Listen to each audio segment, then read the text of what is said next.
Hello, good afternoon. My name's Alison. I'm going to tell you a bit about how we've been using the Journal Usage Statistics portal from JISC and what we've been doing with it. I'm an e-content advisor at the Open University, and as part of my role I use the usage statistics for evaluation purposes and to help the subject librarians in their decisions they make about these kind of things when they're doing renewals and other things. What JUSP does, I'll give you a very one-slide summary about JUSP.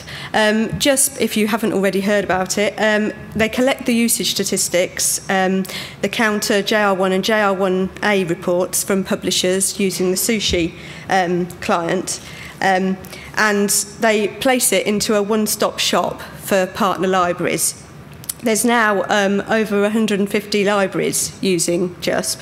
And it provides a series of reports by publisher, by date and by publisher deals. There's all sorts of ways you can interrogate the data that have been collected. Our library's been using JUSP since 2001, when we first started making use of the service, and they've enhanced the service as time's gone on. The publishers that are collected in there are mostly the Nestle 2 publishers, including small and medium publishers in the Nestle 2 deals. And they're increasingly trying to work with others, and many of the publishers here may have been contacted recently by the JUSP team, encouraging them to join onto JUSP and put their data in there as well. It's a very straightforward interface, and one of the really good things about it is that because there's so many people now using the site, the community using it and using the data checks and verifies the data as things go on. So often the community can spot idiosyncrasies in the data that wouldn't have been spotted otherwise, because they can see things that they wouldn't have expected, and then just go back and check with the publishers and can actually recollect that data if there is a fault. In the main, it really has saved us so much time. I mean, I think when we did our calculations, we worked out that over a year it had probably saved us about 2 weeks of staff time in just collecting the data. This is just a quick kind of dummy view of the interface.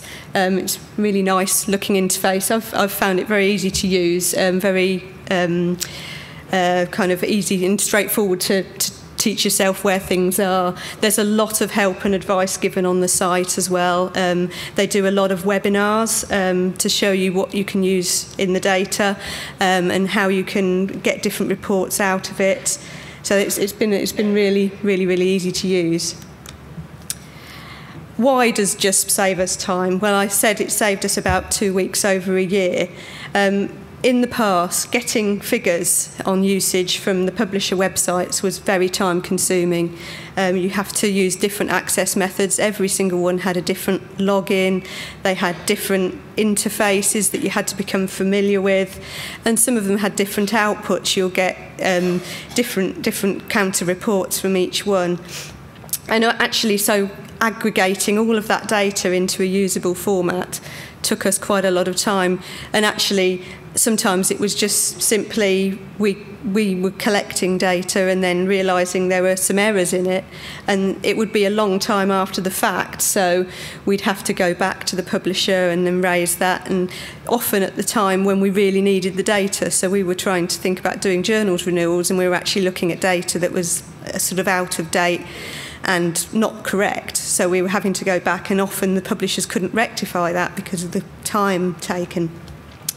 And often that meant we didn't have the time to collect the data before decisions needed to be made.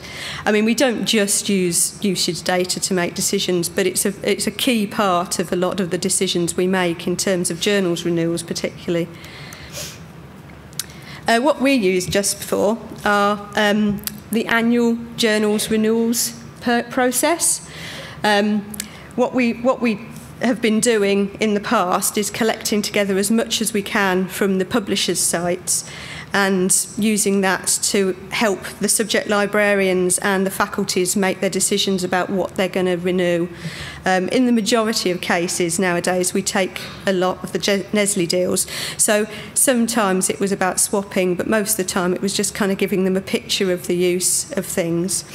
But some non-Nestle deals and others where they can make cancellations, they may have used that usage data as part of the evidence they needed to back up that cancellation. From this year, we've been able to use the JUSP data to do that, and it was so much quicker and easier to do than in past. Previously, we've had to start a long time before to make sure we collected the data. This year, it was a lot quicker to go on and just run the reports and know the data was there and know that in most cases it had been verified, it was correct, it was the right data to be using. We were then able to take the data and put it into spreadsheets by our renewals for each of our subject librarians and the faculty, and they could then see from their subscribed titles which, if anything, they might want to pick and change. In terms of subscription negotiations, there are now a fair few coming out who are sort of doing usage-based pricing, and we have in the past had some queries over the usage figures that they've given us, and we've looked on their site and not been sure what was going on. So we've used those as well. We assess the value of the big deals, return on investment. We maintain a list of our core and subscribed titles in JUSP. We use it to provide trend data. At the moment, I'm working on doing a cost per download figure and getting a KPI for every quarter on how things are being used. And we also use total downloads per month in internal dashload reports, and that's been a lot quicker to do. There's some more information from JUSP itself, and there's numerous articles. I've quoted one there that Joe Lambert and Angela Conyers wrote in Seal's Librarian.